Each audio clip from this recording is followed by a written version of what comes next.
Coucou mes clés, comment allez-vous? Je vous laisse rapidement prendre connaissance de ma formule que j'ai affichée là et je profite de l'occasion pour vous dire que je ne suis pas responsable de ce que vous allez faire de cette formule. Je ne suis pas encore cosmétologue, mais ça arrive.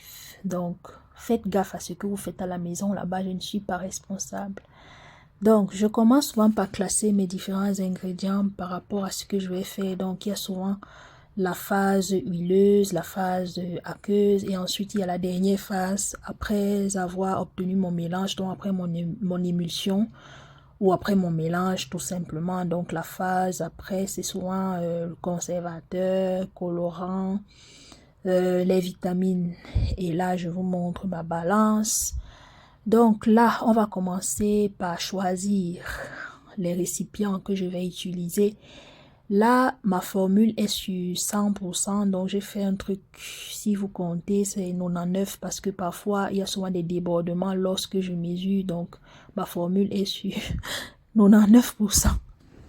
Là, je rajoutais l'eau que j'avais oublié pour la phase aqueuse. On y va. Donc, phase aqueuse, je commence par le décylglucoside.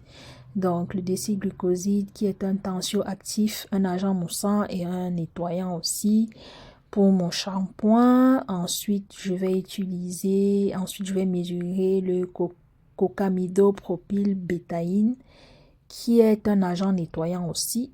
C'est la deuxième chose que je vais mesurer là. Ensuite, je vais mesurer la glycérine. Après ça, la glycérine qui est un hydratant et aussi un humectant. Humectant qui veut dire qui retient de l'eau, en fait, qui retient l'humidité. Voilà. Ensuite, je rajoute de l'eau, tout simplement. Vous savez déjà à quoi ça sert, non? L'eau. On va dire ici là que, oh, il y a des débats que l'eau n'hydrate pas, l'eau n'hydrate pas. En tout cas, votre définition d'hydrater, moi, je ne sais pas. Ici, là, pour moi, l'eau hydrate. J'ai lancé le débat. Commentez. Dites-moi dans les commentaires. Donc, là, je vais remuer mon mélange.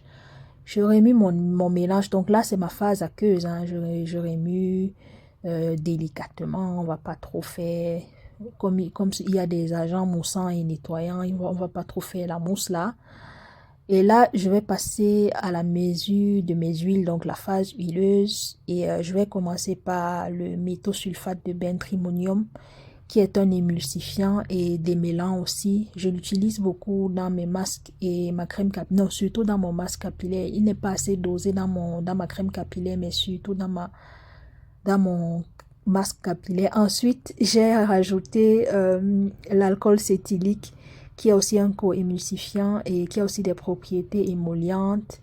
C'est ce que j'ai rajouté là avant de rajouter l'huile de ricin que vous pouvez voir là. La vidéo va trop vite, hein? J'ai monté ça. Je n'ai pas pris en compte que j'aime beaucoup bavarder là. En tout cas, j'ai fini de mesurer mes deux phases et là, je vais les mettre au bain-marie.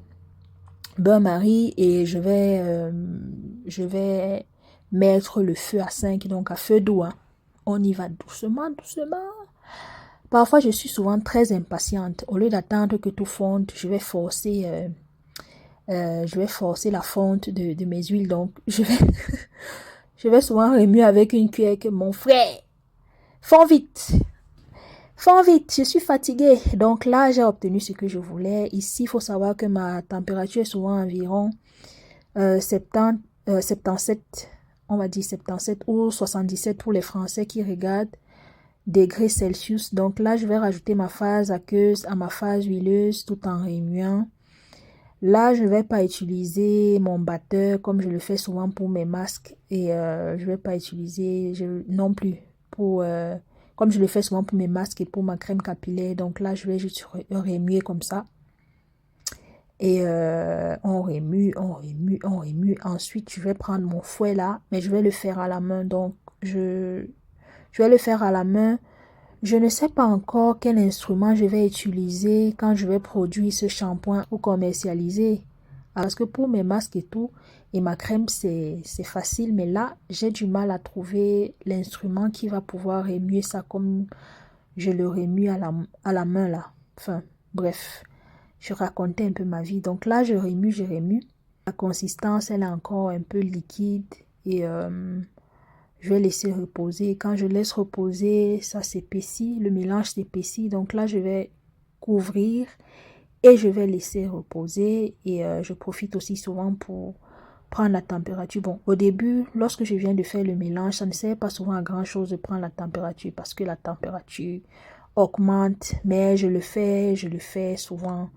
Je le fais souvent pour documenter en fait, pour dire que oui, à telle température, il y a eu ci, j'ai observé ci et tout.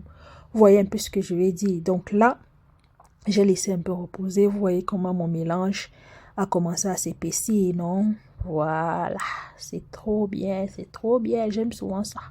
J'aime souvent voir les choses comme ça. J'aime ça, j'adore ça. Donc là, je vais reprendre la température. Je vise souvent une température à 30 degrés. Bon, quand ça arrive vers 33, 32, là, en fait, je vise souvent cette température pour pouvoir ajouter tout ce qui est conservateur, vitamines, colorants et tout. Voilà, c'est souvent cette température-là que je vise. Donc là, nous sommes à 34. J'ai décidé de tester un peu. Et le problème que je rencontre avec ma formulation, c'est le fait d'avoir des petites bulles comme ça à l'intérieur. Vous allez peut-être me dire, oui, c'est normal, c'est le savon, mais non, j'ai l'impression que lorsque je remue au début, je remue ça un peu trop fort en fait. Je sais pas comment dire, j'agite ça un peu trop, c'est un peu trop brusqué, enfin, je sais pas comment dire. Je vais doser la force, je vais doser ma force et donc là, vous voyez que là, c'est déjà carrément, c'est épais, hein. La consistance, elle est vraiment épaisse et c'est ce que j'aime en fait. J'aime mon shampoing épais. Je sais pas pourquoi. Bon, je sais pourquoi parce que dans ma conception, c'est souvent un signe que ça va être nourrissant. Donc là, je rajoute ma vitamine E. Vitamine E qui empêche le rancissement des huiles. Donc, il faut pas oublier que j'ai rajouté l'huile de ricin. Donc, on va empêcher l'huile de ricin de rancir. Rancir, c'est un autre mot pour... comment est-ce que je vais dire ça? Pourri. Bon, pas pourri, mais tourner quoi. Que les huiles ne se gâtent pas, voilà.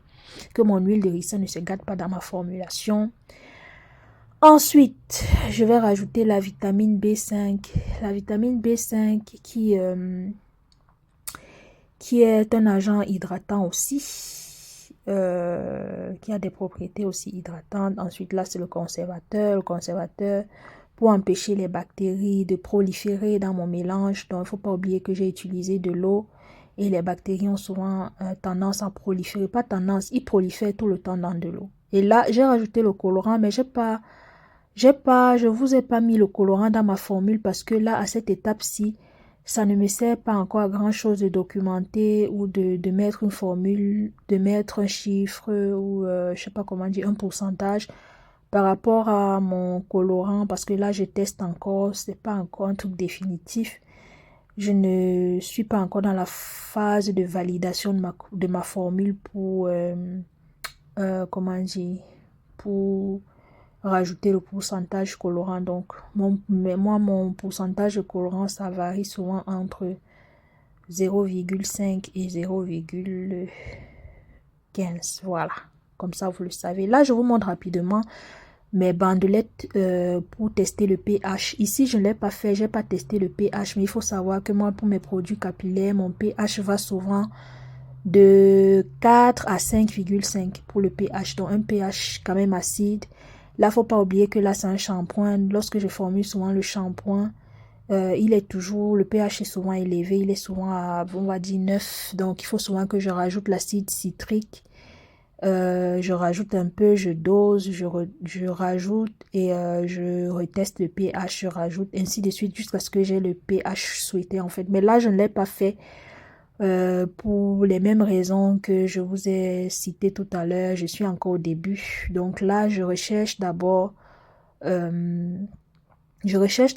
quelque chose qui va me plaire avant d'ajuster le pH, quoi. Enfin, je recherche d'abord le fait que mon shampoing soit nourrissant, le fait qu'il soit lavant, nettoyant, avant d'ajuster le pH. Donc, ça ne sert à rien de gaspiller mon acide citrique.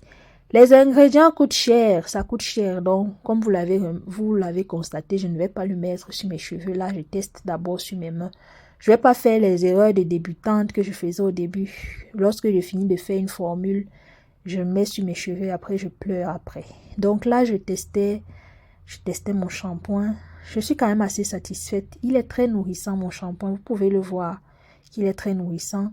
Et le problème que je rencontre encore, c'est qu'il ne soit pas assez nettoyant. Donc là, je vais devoir encore faire certaines formules, adapter ma formule par rapport à ce que je recherche. Donc, j'espère que vous avez passé un bon moment en ma présence. En tout cas, moi, j'ai été ravie de tourner cette vidéo et je vous fais plein de bisous. Portez-vous bien, mes clés. Bisous.